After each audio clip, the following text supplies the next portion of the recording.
Welcome to the Lived Stories channel. Like the video and subscribe for more. I stood at the clubhouse window while the guard read a sentence that didn't know my dog. Her name is Maple.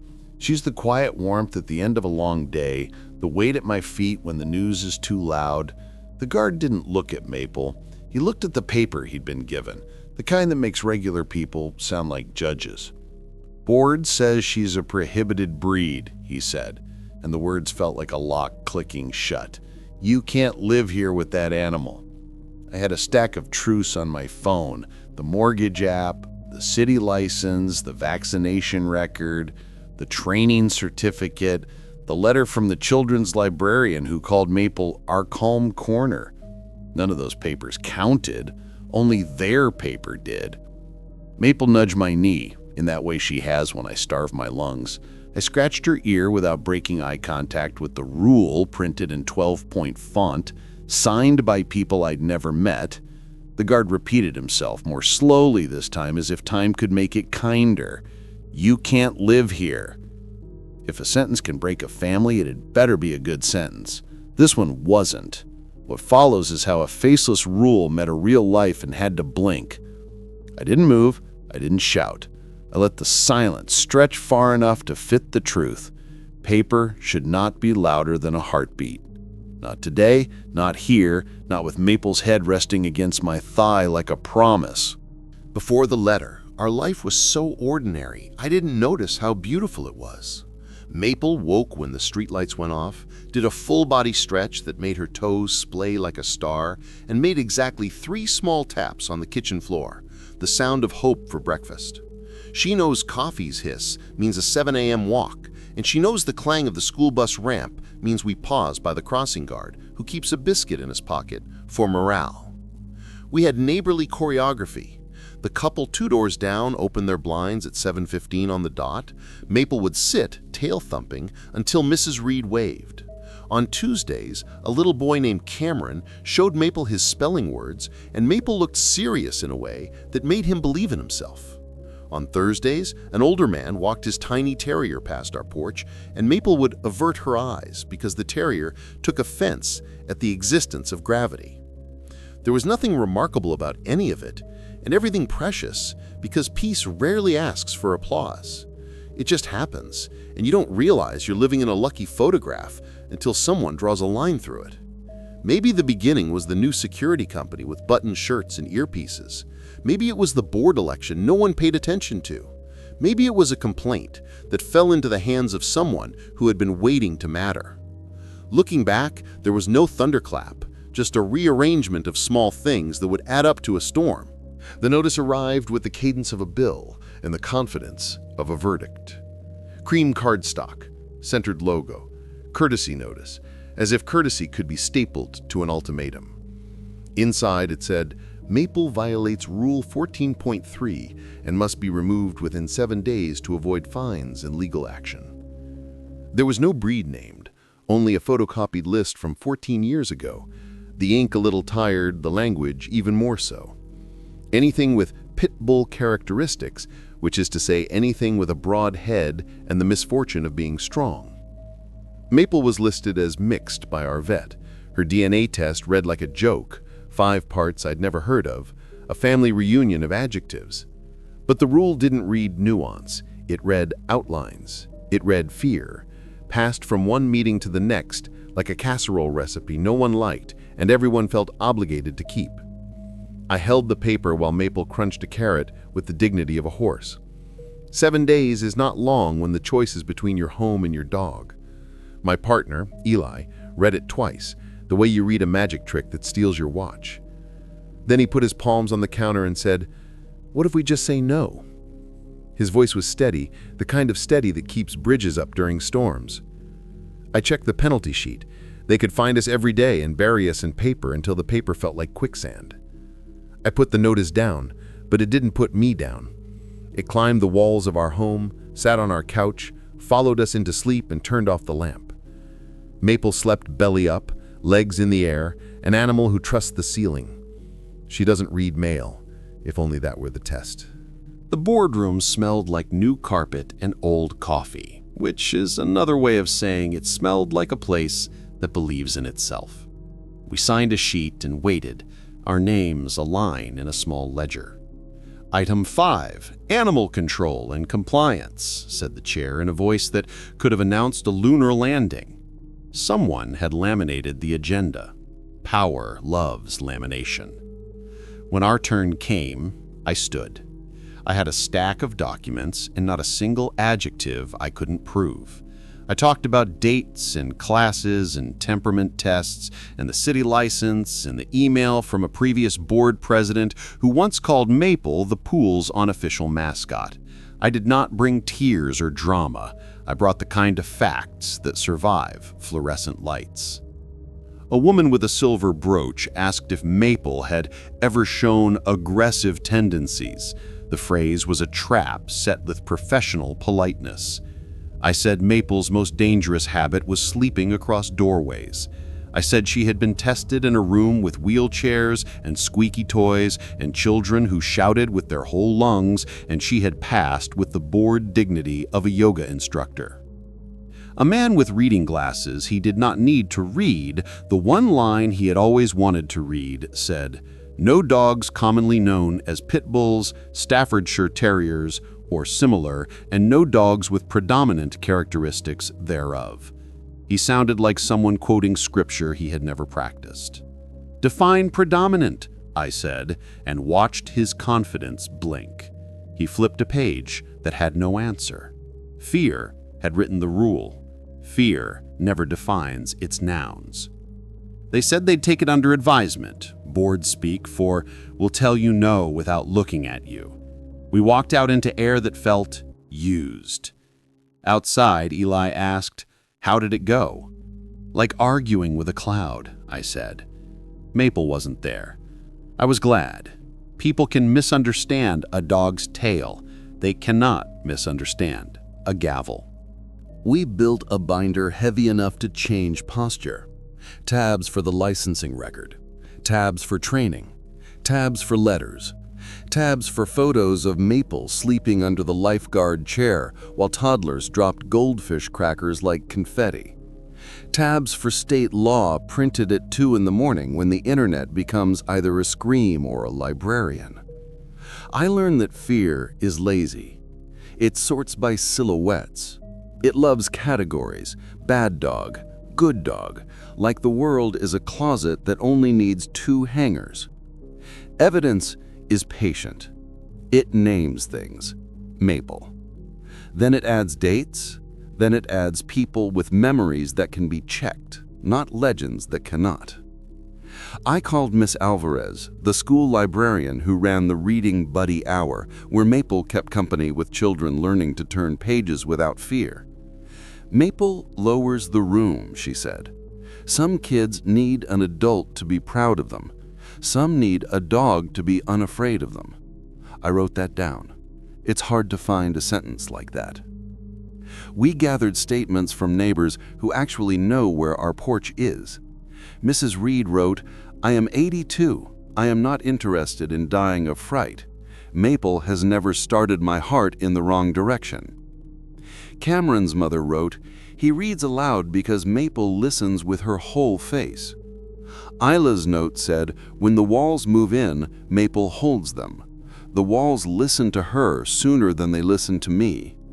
Facts don't tweet well, but in a room with a table, they can stack taller than the person who prefers to stand. You think you know your street until your dog becomes a meeting. Some people brought casserole energy, caring, warm, slightly too much, but exactly what you need. "Maple sat with my daughter during a thunderstorm," one neighbor said, her voice a relief. Others brought forks. "Rules are rules," said a man whose boat lived permanently where boats were not allowed. He did not find his own sentence ironic. He looked at my front steps like they had become a crime scene he had been invited to narrate. On next door, a petition appeared with Maple's name spelled wrong, and it called her "it," which is how fear talks when it wants to lower the cost of being mean. Another post asked why people who choose dangerous animals think the world should bend. Maple used that afternoon to take a nap that could have translated into any language, the language of not being a villain. That evening, I found an envelope in our mailbox with no return address. Inside, careful handwriting. My husband is on the board. He's not unkind. He's scared of being wrong in public. Show him something he can hold that makes being brave feel like being safe. A neighbor. I held the note longer than I needed to. The problem was not only malice, it was fear of daylight. If I could put bravery on paper, maybe he could pick it up. 2 doors down, the terrier owner surprised me with a knock. "I signed the petition for you," he said, then blushed. "I know my dog barks like an alarm clock that hates mornings. Maple looks away on purpose. That's manners. People should count manners before they count heads. Sometimes help comes in shoes you misjudge." A boy on a scooter fell near the pool. He scraped his knee and cried like a whistle. The lifeguard had a cartoon Band-Aid ready. Maple lifted her head at the sound from our porch, then put it back down on her paws because that's her policy. Only intervene when invited. 2 hours later, the boy's father posted in the community forum. "Saw a pit-type dog near the pool earlier, not saying that's why he fell, but we should be careful." Not saying, but also saying. The kind of sentence that lets you toss a match and say you were just checking the wind. By dinner, someone had added elbows to the story. I read that the dog darted near the gate. I read that it lunged. I read that children were uneasy. Our doorbell camera offered footage of Maple smushing her face against the glass as if trying to merge with the concept of nap. Facts are notoriously bad at going viral. Maple's nap did not trend. The father took his post down. The echo stayed. Rumors are echoes that have learned to drive. I understood something difficult. Incidents are not necessary to build momentum. All you need is a mood and a word like careful. Careful is a bridge or a barricade, depending on who builds it. If careful means measure, I am a fan. If careful means imagine, I am not. So we went door to door with the only thing that works against atmosphere: dates, times, names, and the calmness of someone who knows what happened, even if the neighborhood prefers a story that breathes fire. We filed an appeal because the policy said to. The response was a letter that sounded polite and felt like wallpaper. We requested a special hearing. They scheduled it at 4 p.m. on a weekday, which is how you keep a room small without closing the door. I started writing our story in timestamps because clocks are hard to argue with. At 4:06 p.m., a board member said, "This is not personal." At 4:08, I asked if they had a written definition of predominant characteristics. At 4:09, they said, "We know it when we see it." Fear loves that sentence. It makes it easy to be sure and lazy at the same time. I asked for records request for all pet approvals in the last 5 years. What came back made my eyebrows switch places. Exceptions for small dogs with sharp teeth. Exceptions for big dogs with friends on the board. Exceptions for people who use the right tone in the right email at the right time. Rules are a map. Exceptions are a confession. I washed dishes aggressively that night, not because they were dirty, but because I needed to look at something that got cleaner when you worked at it. At 2 in the morning, the internet wore a cardigan and handed me a book. I found case summaries. I found state statutes. I found a phrase that glowed like a lamp in a fog: reasonable accommodation. It wasn't just for service dogs who guide or alert. In the quiet corners of the law, there was room for animals documented by medical professionals to mitigate diagnosed conditions. It required honesty, clarity, and the absence of drama. It required proof that could be filed without a violin playing behind it. My therapist had said once, "Maple is an anchor you can lift." We set an appointment and wrote a letter careful enough to be brave. A diagnosis in plain words, the way Maple interrupts spirals, the measurable outcomes, lower resting heart rate during episodes, shorter duration of symptoms when Maple performs deep pressure therapy by leaning or lying across my legs.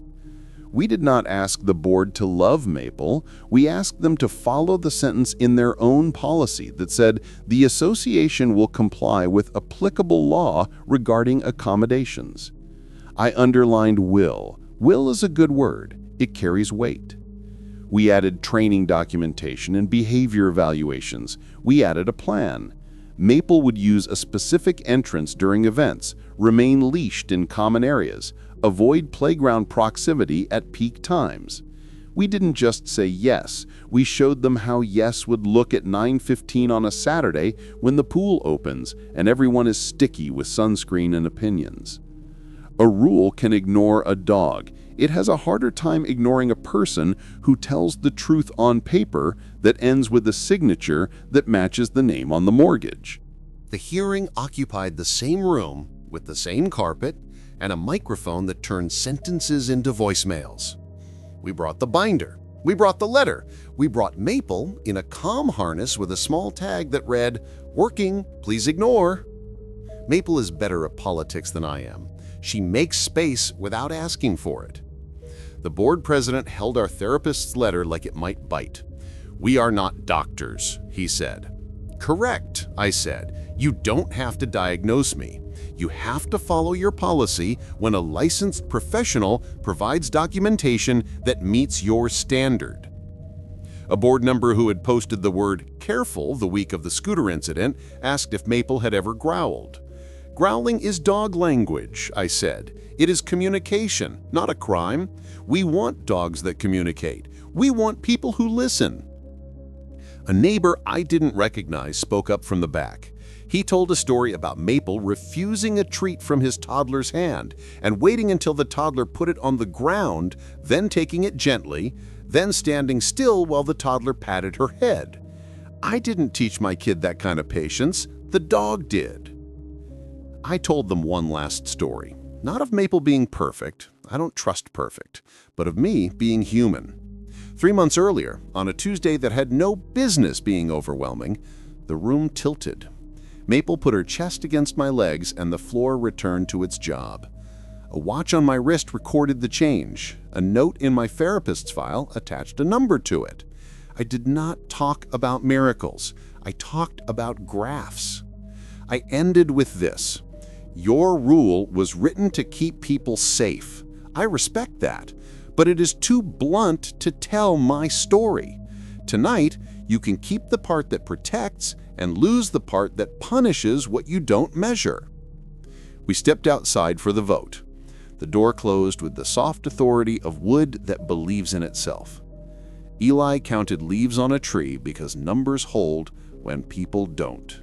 When the door opened, the board president cleared his throat the way people do before they change their minds in public. By a vote of 4-3, he said, the board grants a reasonable accommodation for Maple under our policy and applicable law.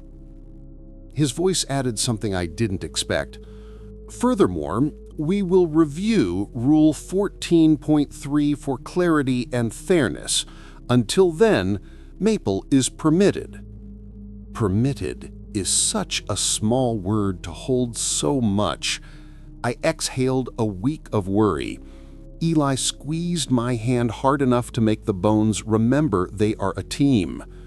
The woman with the silver brooch met my eyes and said, without moving her lips much, "Thank you for making us braver." The man who had asked about growling studied his papers with the fascination of someone who has discovered the concept of paper. Outside, a neighbor in a sun hat whispered, "I voted for you with casseroles," and I laughed for the first time in days that felt like months. Humor is a bridge that doesn't squeak when you step on it. We walked home without ceremony, which is my favorite kind of victory. You don't need trumpets when the gate opens quietly. The next morning, Maple was exactly as victorious as breakfast allowed. She stretched, she sighed, she pressed her nose against my knee and wagged her tail at a pace that suggests patience. We walked the route that had been ours before papers tried to make it otherwise. Past the pool where the lifeguard raised a coffee cup like a toast, past the mailbox cluster where someone had finally replaced the missing screw, past the guard who had delivered the original sentence without owning it. He looked up as we approached. "Morning," he said to Maple, and then to me. "I'm glad." It was the most honest thing I heard all week. The next door petition faded. The anonymous note in my drawer felt answered. He wasn't wrong in public. He became right in public because there was something to hold. At the next meeting, a task group presented new language. No lists by outline, standards by behavior, leash lengths, training requirements, a transparent incident process with dates, names, and thresholds measured by conduct, not by rumors wearing adjectives. The vote wasn't loud. It felt like a room deciding to use better tools. I walked home thinking about the difference between being safe and feeling safe. Rules can help with both, but only if you sharpen them with facts and humility. Maple fell asleep across the doorway, an old habit that makes every room feel earned. I stepped over her and said out loud, to no one, "Some gates close because someone chooses to build them. Some open because someone else tries the handle. If you're listening with a dog's head on your knee or a letter on your table, my last line is my first advice. Give them something to hold. Not outrage. Evidence. Not just a story, a name on paper pointing to the life it protects. They banned my dog on paper. On paper, we brought her home. And in the space between those two papers, a neighborhood got a little braver."